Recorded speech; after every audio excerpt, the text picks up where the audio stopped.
Hello student, आप सभी का स्वागत है आज के इस वीडियो में, जिसमें हम लोग क्वेश्चन बैंक के लघुतरीय प्रश्न करेंगे जो कि 2024 ए मतलब प्रथम पाली में पूछा है। ठीक है, और इसमें हम 5 क्वेश्चन करा दिए हैं फर्स्ट पार्ट में और ये है सेकेंड पार्ट। ठीक, सेकेंड पार्ट है। तो आइए हम लोग छठा क्वेश्चन करते हैं और आप लोग थोड़ा ध्यान से इसको देखिएगा। क्वेश्चन पहले पढ़ लीजिए, क्वेश्चन कह क्या रहा है। क्वेश्चन कह रहा है कि एक वृत्त की त्रिज्या 6 सेंटीमीटर, वृत्त के उस जीवा की लंबाई निकालें जो वृत्त के केंद्र से 4 सेंटीमीटर की दूरी पर है। ठीक है तो देखिए, सबसे पहले तो वृत्त बनाते हैं और इसका केंद्र लेते हैं O। ठीक, और जीवा है, जीवा मतलब ये आपको टच कर रहा है वृत्त के दो परिधियों को, मतलब कि वृत्त के परिधियों को दो बिंदु पर जो काटता है रेखा, वही रेखा क्या कहलाता है? जीवा कहलाता है। तो केंद्र से ये जीवा 4 सेंटीमीटर की दूरी पर है। सवाल में बोला है कि केंद्र से 4 सेंटीमीटर की दूरी पर क्या है? वृत्त की जो है वो जीवा है। ठीक है, हमें वास्तव में ए बी चाहिए। वास्तव में हमें क्या चाहिए? A B. इसके बाद क्या बोला? त्रिज्या। त्रिज्या कितना दिया है? 6 सेंटीमीटर। तो वृत्त के केंद्र से परिधि तक की दूरी त्रिज्या कहलाती है। यह है केंद्र और यह है परिधि, तो केंद्र से परिधि तक की दूरी क्या कहलाएगी? त्रिज्या कहलाएगी।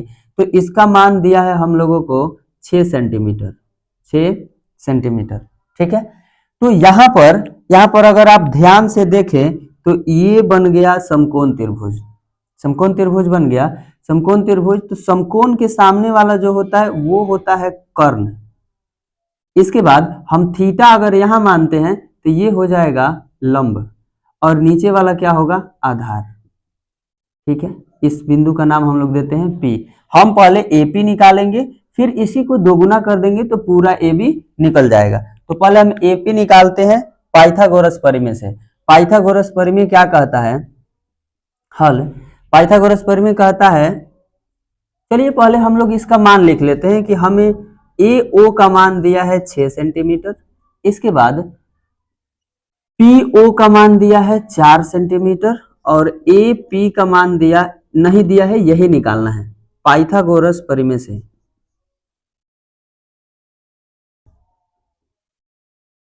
पाइथागोरस परिमेय से, पाइथागोरस परिमेय कहता है कर्ण का स्क्वायर बराबर लंब का स्क्वायर और प्लस आधार का स्क्वायर। ठीक है, तो कर्ण यानी कि ये AO कर्ण है। लंब यानी कि PO और इस पर स्क्वायर।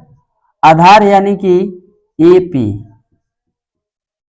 अब आप देख लीजिए कि कौन कौन सा मान दिया है। AO का मान दिया है 6, तो यहां पर 6। PO यानी कि दिया है 4, तो इस पर स्क्वायर, प्लस हमें चाहिए AP, तो इस पर स्क्वायर लगा दीजिए। इसके बाद ये हो जाएगा 6 के 36, 4 के 16 और ये हो जाएगा AP पर स्क्वायर, मतलब 36। ये प्लस में इधर गया, माइनस में AP का स्क्वायर। 36 में से 16 घटेगा तो 20 बचेगा। AP को रहने देते हैं और स्क्वायर को इधर भेजेंगे तो अंडर रूट हो जाएगा, मतलब AP या PA एक ही बात है। चलिए AP लिखे हैं तो AP ही लिख देते हैं। Under root 20। अब अंडर रूट 20 का वर्गमूल क्या होगा? तो अंडर रूट 20 का वर्गमूल होगा 4.47 के आसपास में आएगा। आप लोग निकाल के चेक कर लीजिएगा, 4.47 के आसपास में ये आएगा। अब हमें चाहिए क्या? अब हमें चाहिए AB। तो हमें AB पूरे जीवा की लंबाई है, पूरे जीवा की लंबाई चाहिए। अभी तो AP निकला है तो आधा ना निकला, तो हम इसको क्या बोले कि दोगुना कर दीजिएगा तो ये आराम से, क्योंकि इधर भी एक त्रिभुज बनेगा, उतने मान होगा 6, ये 4 कॉमन है दोनों में, तो फिर से इसका मान उतने आएगा। तो हम उतना काम न करके और डायरेक्ट हम इसको क्या कर देंगे? डायरेक्ट करेंगे 2 गुना। तो यहाँ पर हो जाएगा AP, मतलब 2 गुना AP का मान कितना है? 4.47 गुना कर दीजिए। 7 दूना 14 के 4 हासिल 1, 4 दूना 8, 1 9 और फिर 4 दूना 8। 8.94 सेंटीमीटर इस पूरे जीवा की लंबाई है। आप देख लीजिए आराम से, पूरे जीवा की लंबाई है, आप आराम से देख लीजिए। इसके बाद कहीं दिक्कत है तो फिर बताइएगा। चलिए अब हम लोग करते हैं 7वां प्रश्न। देखिए तो ये है क्वेश्चन 7। ठीक है, क्वेश्चन 7 क्या कह रहा है, एक 15 मीटर लंबी सीढ़ी दीवार के साथ 60 डिग्री का कोण बनाती है। दीवार की उस बिंदु की ऊंचाई ज्ञात करें। मतलब कि दीवार के उस बिंदु की ऊंचाई ज्ञात करें जहां सीढ़ी दीवार को स्पर्श करती है।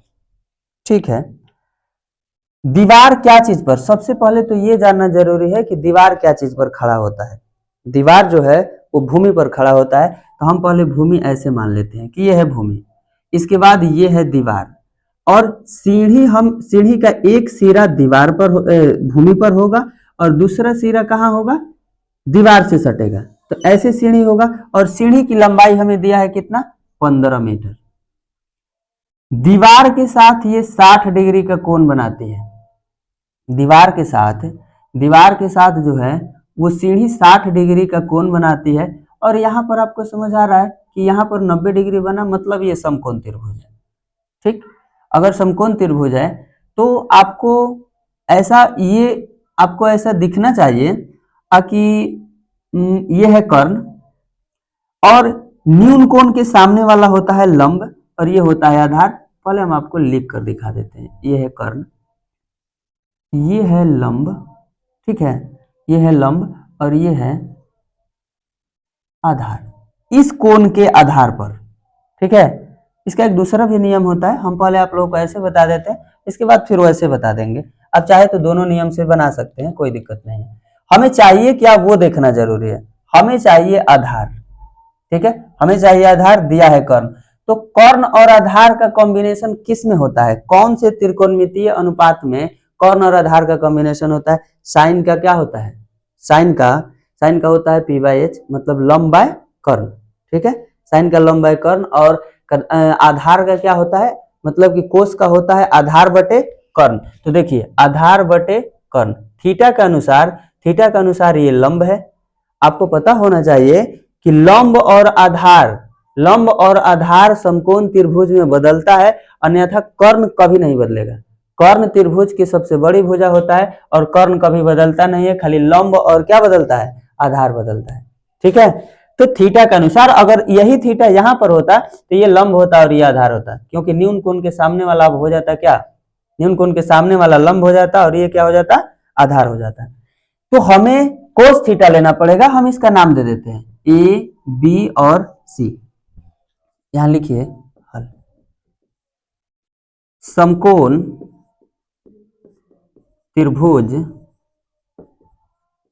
ए बी सी में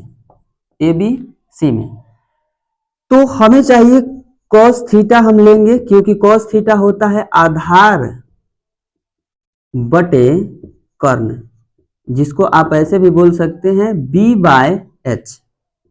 अच्छा, कॉस और थीटा का मान कितना है जी, 60 डिग्री, थीटा का मान 60 डिग्री। आधार यानी कि AB, और कर्ण यानी कि क्या हो जाएगा, AC। अब आपको ये पता होना चाहिए कि कोस 60 का मान क्या होता है, अब आपको ये पता होना चाहिए तब काम होगा।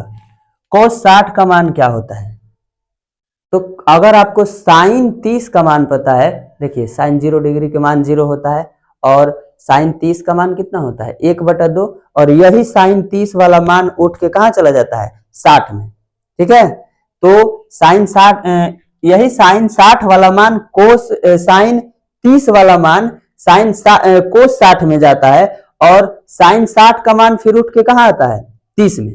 ठीक है, तो अगर आपको साइन 30 डिग्री का मान पता है कि 1/2 होता है, तो वही मान को 60 में चला जाता है, ये भी 1/2 के ही क्या होता है, बराबर होता है। तो यहाँ पर आप लिख सकते हैं 1/2। यहाँ पर ए बी हमें दिया है ना 15, लिख दीजिए 15।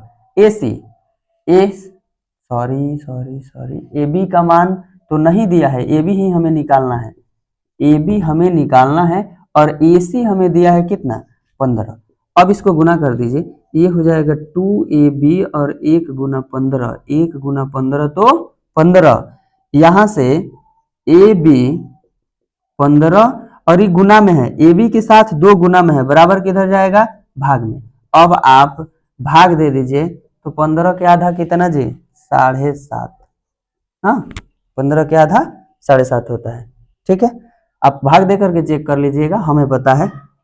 तो इतना सेंटीमीटर क्या होगा, इस दीवार की ऊंचाई होगा कि भूमि से हम सीढ़ी जो रखे, भूमि से जो सीढ़ी रखे वो 60 डिग्री के कोण पर सीढ़ी 7.5 मीटर है, 7.5 मीटर ऊंचाई पर जाकर के ये रुका हुआ है और ये बिंदु ए बिंदु पर ये टिका हुआ है सीढ़ी।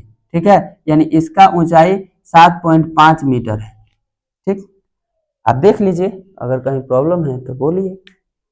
अब देखिए क्लियर है। अब हम लोग देखेंगे इसका 8वां प्रश्न। ठीक है, अब हम देखेंगे इसका 8वां प्रश्न। चलिए देखिए 8वां प्रश्न है, एक घड़ी की मिनट की सुई की लंबाई 15 सेंटीमीटर, 20 मिनट में उसके द्वारा तय किया गया क्षेत्रफल ज्ञात कीजिए। ठीक है, तो सबसे पहले हम लोग एक घड़ी बनाते हैं। एक घड़ी तो बना लें, यहाँ पर 12 होता है, यहाँ पर 1 होता है, 2 3 4, चलिए हम 20 मिनट से फिर सिर्फ लेते हैं। तो 12 से 1 के बीच में 5 मिनट का अंतराल होता है, तो 5 10 15 और 20, ये है मिनट की सुई। मिनट की सुई यहाँ से यहाँ पर आ गई, मतलब 12 से 4 पर आ गई, तो 5 10 15 और 20, हमें यही क्षेत्रफल चाहिए। ये बोला, आपको देखने में ये लग रहा है हमें यहाँ पहले थीटा निकालना पड़ेगा क्यों, क्योंकि ये जो है वो एक त्रिज्या खंड है। घड़ी की जो मिनट की सुई चल रही है तो 12 से 4 तक आई, तो इसकी लंबाई तो 15 सेंटीमीटर हमें दिया है, तो हमें त्रिज्या तो मिल गया, 15 सेंटीमीटर हमें त्रिज्या मिल गया है, लेकिन थीटा का मान नहीं मिला है। तो थीटा का मान हम कैसे निकालेंगे, ये हम लोगों को समझना पड़ेगा। क्यों, हमें 20 मिनट में उसके द्वारा तय की गई दूरी, तो 20 मिनट में वो कितना कोण बनाए, कोण भी तो हमें चाहिए। क्यों, क्योंकि त्रिज्या खंड का क्षेत्रफल होता है थीटा बटे 360 पाई आर स्क्वायर। तो थीटा कहाँ है, त्रिज्या तो है लेकिन थीटा मिलना चाहिए ना। तो इससे क्या होता है, इससे हम लोग मतलब कि निकाल सकते हैं, क्योंकि मिनट की सुई क्या करेगी, एक बार पूरा चक्कर लगाएगी तो पूरा वृत्त घूम जाती है। सुई जो है वो वृत्ताकार है, तो ये पूरा वृत्त घूम जाती है और वृत्त के केंद्र पर 360 डिग्री का कोण होता है। मतलब कि वो 60 मिनट में 360 डिग्री का कोण बनाएगी। ठीक है, इतना तो हमें पता चल गया। तो हम लोग लिखते हैं पहले हल। क्या कि चूंकि 60 मिनट में बना कोण, 60 मिनट में बना कोण कितना है 60 डिग्री, इसलिए 360 डिग्री। 60 मिनट में मिनट की सुई कितना कोण बना रही है, तो 360 डिग्री का। तो हम 1 मिनट का पहले निकालेंगे। 1 मिनट में बना कोण 360 डिग्री बटे 60, तो इकट्ठा 6 के 36, मतलब 1 मिनट में मिनट की सुई जो है वो 1 मिनट में 6 डिग्री का कोण बनाती है। तो अब 20 मिनट का हम आराम से निकाल सकते हैं। क्या, क्योंकि 20 मिनट में बना कोण, तो 20 और गुना कितना 6 डिग्री, तो 6 दूना 12, 120 डिग्री आ गया। अब आपके पास थीटा है और आर का भी मान है कितना 15 सेंटीमीटर।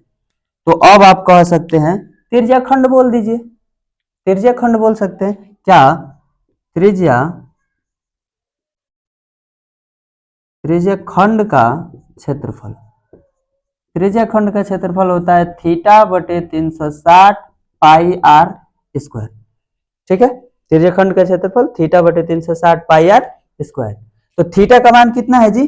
थीटा का मान है 120 डिग्री अब बटे 360, पाई के मान 22/7 और आर का मान 15 गुना 15। यहां तक क्लियर है?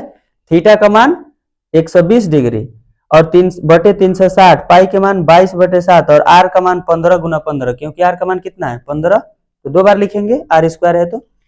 इसके बाद ये कट गया, 12 × 12 और 12 तिया 36 और 5 तिया 15, 5 दूना 10 और 5 दूना 10 और 1 11 और ये हो जाएगा 15 और बटे में 7, तो 15 गुना मतलब 5 और फिर 5 1 5 6 1, इस पर एक जीरो बैठा दीजिए, मतलब ये हो जाएगा 1650/7। 1650 में भाग दे दीजिए, आंसर आ जाएगा। 1650 में हमें भाग देना है 7 से, तो 7 दूना 14, यहाँ पर 2 5, 7 तिया 21 यानी 4, ये कट गया, एगो जीरो, 7 पचे 35, यहाँ पर 5, ये तो कट गया, पॉइंट एगो जीरो, 7 सते 49, 7 सते 49, यहाँ पर 1, पॉइंट के बाद 1 जीरो फ्री होता है तो 10 1, बस इतना काफी है। पॉइंट के बाद आप 2 अंक लिखिए, 235.71, 235.71 सेंटीमीटर स्क्वायर क्षेत्रफल। ये घड़ी की मिनट की जो सुई है वो 20 मिनट में 235.71 सेंटीमीटर क्षेत्रफल को तय करती है। देख लीजिए, इतना सा प्रोसेस बाबू आप लोगों को देना पड़ेगा। 2 नंबर में जो क्वेश्चन आता है वो ऑब्जेक्टिव टाइप का क्वेश्चन नहीं है कि आप कैसे भी बना दीजिए और बना करके आंसर लिख दीजिए बस आपको दे देगा, नहीं, प्रोसेस आपको देना पड़ेगा। पूरा प्रोसेस आप सही से नहीं दिखाइएगा तो अगर आप प्रोसेस में कमी तो वहां नंबर में कमी करेगा। अगर आप प्रोसेस में कमी कीजिएगा और प्रोसेस को छिपाइएगा तो वहां नंबर जरूर है कि काटेगा, फिक्स बात है, ये नंबर जरूर काटेगा। इसलिए आप लोग को प्रोसेस पूरा दिखाइए ताकि A to Z सही रहेगा, और अगर सही रहेगा तो आप सही से उसका क्या सही, वो आपका नंबर एक भी नंबर नहीं काटेगा। क्योंकि पता है मैथ एक ऐसा चीज है कि आपका अगर एक कहीं पे गलत नहीं है तो किसी का हिम्मत नहीं है कि वो 1 नंबर काट दे। जबरदस्ती आपका कोई 1 नंबर नहीं काट सकता है। मैथ ऐसा सब्जेक्ट है कि आपको 100 में 100 नंबर मिलेगा, 100 में 100, इसमें कोई डाउट नहीं है। ठीक है, चलिए हम लोग देखते हैं अब इसका अगला सवाल। चलिए तो अब हम लोग क्वेश्चन नंबर स्टार्ट करते हैं 9। क्वेश्चन नंबर को पहले पढ़िए। क्वेश्चन जो बोल रहा है कि 2 पासों को एक साथ फेंका जाता है, 2 पासों को एक साथ फेंका जाता है, पासों के ऊपर आने वाले अंकों का योग 9 से बड़ी संख्या होने की प्रायिकता बताइए। 9 से बड़ी संख्या होने की प्रायिकता बताना है हम लोगों को। तो 9 से सबसे पहले तो 2 पासों को फेंकने पर कुल परिणामों की संख्या कितना, आपको प्रायिकता का सूत्र पता होगा। प्रायिकता बराबर होता है अनुकूल परिणाम और बटे कुल परिणाम। तो अनुकूल, सबसे पहले तो आपको कुल पता होगा तब तो आप अनुकूल बता पाइएगा। ठीक है, अब यहाँ अनुकूल ही पता नहीं है तो आप कुल कैसे बताइएगा। अनुकूल कुल सब कुछ आपको यहाँ पर समझना पड़ेगा। ठीक है, अगर हम 2 पासे को फेंकते हैं तो उसमें हो सकता है कि एक पर 1 आए, दूसरे पर क्या आए, दूसरे पर भी 1 आ जाए। हो सकता है कि एक पर 1 आए, एक पर 2 आ जाए। हो सकता है कि एक पर 1 आए, एक पर 3 आ जाए। ऐसे कर करके जब 2 पासों को फेंका जाता है तो कुल 36 को कुल परिणामों की संख्या 36 होता है। ठीक है, जो कि हम यहाँ पर लिखे हैं। आप लोगों को एग्जाम में लिखने की जरूरत नहीं है, क्यों? क्योंकि ये याद रखने की चीजें हैं। ठीक है, आपको एग्जाम में 2 नंबर के लिए आप इतना लंबा चौड़ा काम नहीं कर सकते हैं। 2 नंबर के लिए ना ज्यादा बड़ा और ना ज्यादा छोटा। अगर आप ज्यादा काम करते हैं, जरूरत से ज्यादा काम करते हैं, तो एग्जामिनर समझेगा कि आपके पास टाइम का कोई वैल्यू नहीं है। ठीक है, तो जरूरत से ज्यादा काम नहीं करना है, ये चीजें आपको याद रखना है। आप कहीं रफ में फट से लिख करके और अपना कुल परिणाम, अनुकूल तो आपको डायरेक्ट कुल परिणाम तो ऐसे याद रखना है कि 2 पासों को फेंका जाता है तो कुल 36 को परिणाम होता है। आप गिन के देख लीजिए, 1 2 3 4 5 6, तो 6 6 12, 6 18, 6 4 24, 6 5 30 और 6 6 36। कुल परिणामों की संख्या हमें पता चल गया कितना, 36। तो पहले लिख दीजिए इसको। कुल परिणामों की संख्या बराबर 36। अब क्या बोला है, अब पढ़िए, पासों पासों के ऊपर आने वाले अंकों का योग 9 से बड़ा, 9 भी नहीं चलेगा, 9 से क्या चलेगा, बड़ा, 9 भी नहीं चलने वाला है। तो देखते हैं, अगर इसको हम जोड़ते हैं तो एक एक मिलके 2 हो जाएगा, इसको जोड़ेंगे तो 2 एक 3 हो जाएगा, इसको जोड़ेंगे तो देखिए 4 2, इसको भी 2 2 4 और 3 1 4, मतलब ये 4 वाला पेयर है। इसके बाद इसको जोड़ेंगे तो ये 5 वाला हो जाएगा, इसको जोड़ेंगे तो ये 6 वाला हो जाएगा, इसको जोड़ेंगे तो ये 7 वाला हो जाएगा, इसको जोड़ेंगे तो ये 8 वाला हो जाएगा, और इसको जोड़ेंगे तो ये 9 वाला हो जाएगा। और इनमें से हमें कोई नहीं चाहिए, हमें 9 से ज्यादा चाहिए। तो देखिए तो कौन बचा 9 से, देखिए 6 3 9, 5 4 9, 5 4 9, फिर 9, तो 9 वाला तो चाहिए ही नहीं। 9 से बड़ी संख्या होने की प्रायिकता बताना है। तो अनुकूल परिणाम वही न है जो 9 से बड़ा है। तो ये है 6 4 10, 5 5 10, 6 4 10, 6 5 11, फिर 6 5 11 और 6 6 12, मतलब कुल अनुकूल परिणामों की संख्या कितना, 1 2 3 4 5 और 1 6। अनुकूल परिणामों की संख्या सिर्फ 6 गो है। 36 गो में सिर्फ 6 गो ऐसा परिणाम है जो कि 9 से बड़ा है। तो वही ना हमारे काम का है जी, तो वही हमारे काम का है। तो हम लोग लिखेंगे अनुकूल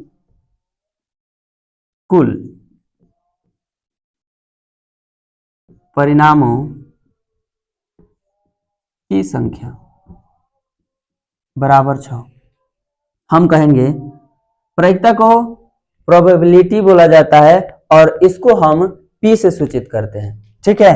तो हम यहां लिखेंगे प्रायिकता ऑफ क्या, प्रायिकता ऑफ 9 से बड़ी संख्या आने की, 9 से नहीं, योग ऐसे लिखिए, योग 9 से बड़ी संख्या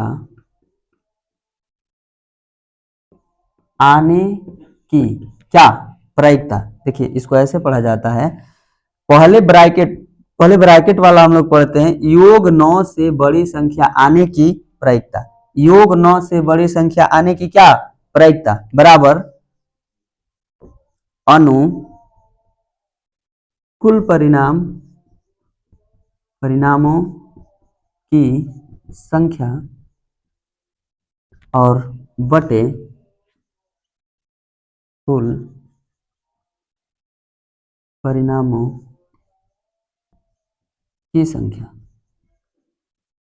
तो अनुकूल परिणाम कब है, 6 गो, और कुल परिणाम कितना है 36। तो यहां से 6 1 6, अच्छा 6 के 36, मतलब 1/6 इसका आंसर आ गया। बस आप इतना सा काम कीजिएगा और आपको खट से कितना नंबर, 2 नंबर मिल जाएगा, एकदम सॉलिड।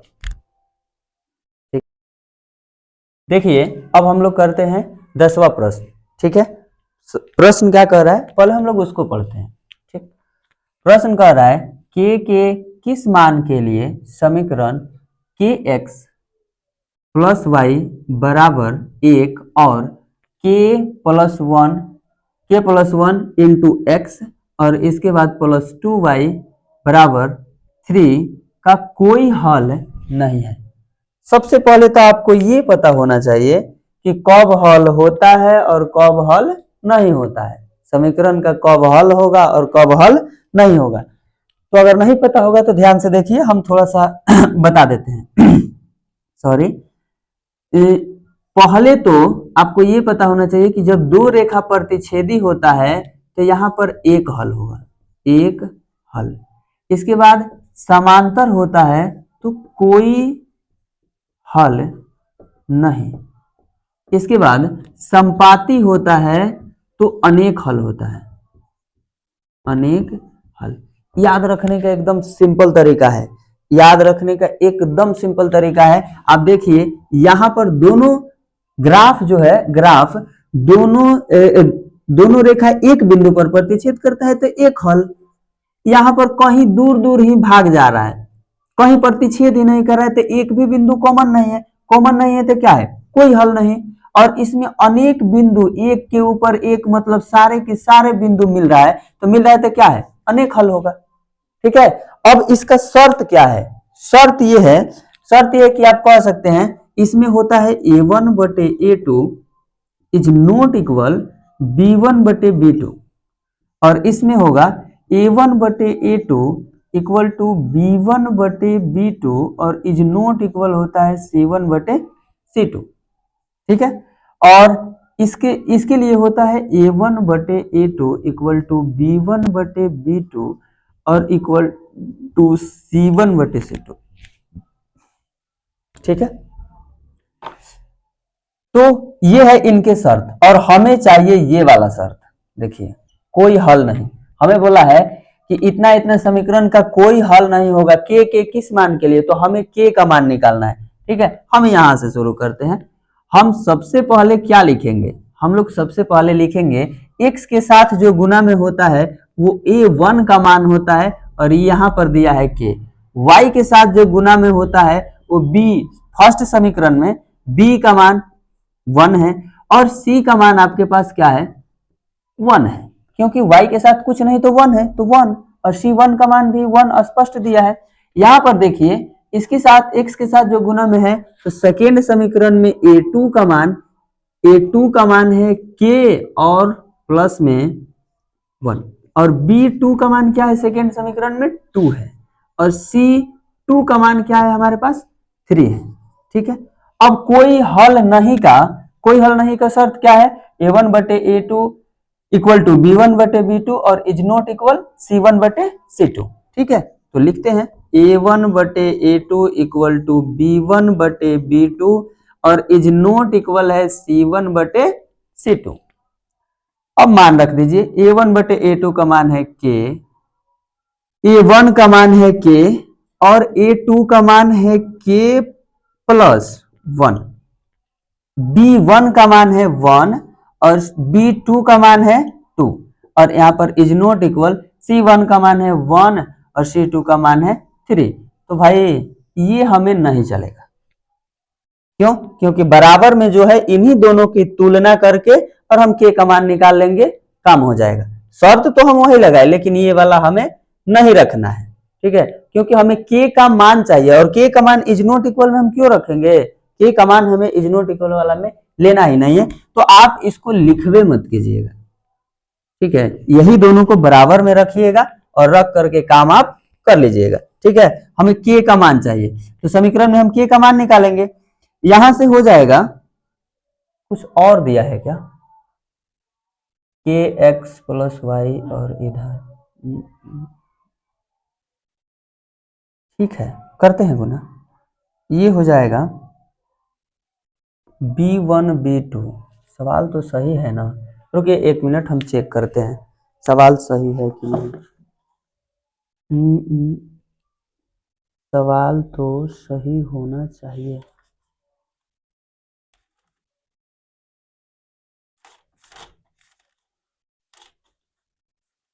एक सेकेंड भाई, चेक करने दीजिए। +1 तो एकदम सही है, कोई दिक्कत नहीं है, रखिए कर दीजिए गुना, ये हो जाएगा 2k और इधर हो जाएगा k प्लस 1, मतलब 2k, ये प्लस में उधर गया माइनस में और ये हो गया 1, तो यहाँ k बराबर 1, मतलब k बराबर 1 पर समीकरण का कोई हल नहीं होगा। k बराबर 1 पर समीकरण का कोई हल नहीं होगा। होता है, देखिए होता है कंफ्यूजन। ठीक है, हमको लगा ना कि कहीं कुछ गड़बड़ी है, ठीक है, इसलिए हमको चेक करना पड़ा। कंफ्यूजन हो जाता है, जाना हुआ सवाल में भी प्रॉब्लम कभी कभी, मतलब माइंड जो है ना दूसरे टाइप से सोचने लगता है, तो खैर कोई बात नहीं, आप लोग इसको देख लीजिए। अच्छा, और एक बात, इसमें 10 तक क्वेश्चन हो गया है, इसके बाद अगर आप लोग फर्स्ट पार्ट नहीं देखे हैं तो उसे जरूर देखें। ठीक है, फर्स्ट पार्ट में हम 1 से 5 तक करवाए हैं और सेकेंड पार्ट में 5 तक करवाए हैं। ये बहुत ही इंपॉर्टेंट क्वेश्चन है, अगर क्वेश्चन बैंक का क्वेश्चन अगर आप कर लेते हैं तो ये A to Z पूछा हुआ क्वेश्चन है, और इसी टाइप से क्वेश्चन पूछता है आपके एग्जाम में हूबहू यही पैटर्न रहता है। मतलब पहला चैप्टर से अगर क्वेश्चन पूछा, जिस जिस चैप्टर से पहले पूछता है उसी टाइप से आपका क्वेश्चन पूछते रहेगा और हमेशा पूछता है। ठीक है, तो ये सभी क्वेश्चन करना बहुत जरूरी है और साइड से जो चीजें आपको बताया जा रहा है आप उसको जरूर कवर करें और कॉपी पेन निकाल करके और तब जाकर के वीडियो चलाइए। अगर आपसे लगता है कि ये क्वेश्चन हमसे बन जाएगा तो आप पहले बनाइए, वीडियो को रोक करके आप पहले बनाइए और बना करके इसके बाद फिर आप चला करके देखिए मेरा प्रोसेस और यहाँ का प्रोसेस आपका मैच कर रहा है कि नहीं कर रहा है, आप कहाँ पर मिस्टेक कर रहे हैं तो उसको सुधारिए। अभी आपके पास 2-3 मंथ टाइम है, इसके बाद अब कहावत नहीं है क्या पछताए अब चिड़िया चुग गई खेत, तो भाई समय अगर निकल गया तो फिर आपको कोई नहीं बचाएगा, आपकी नाव डूबने से कोई नहीं बचाने वाला है। ठीक है, तो चलिए हम लोग मिलते हैं अगले वीडियो में। अगर आपको वीडियो अच्छा लगे तो लाइक कीजिए, शेयर कीजिए, कमेंट कीजिए और तब तक के लिए धन्यवाद। Bye bye.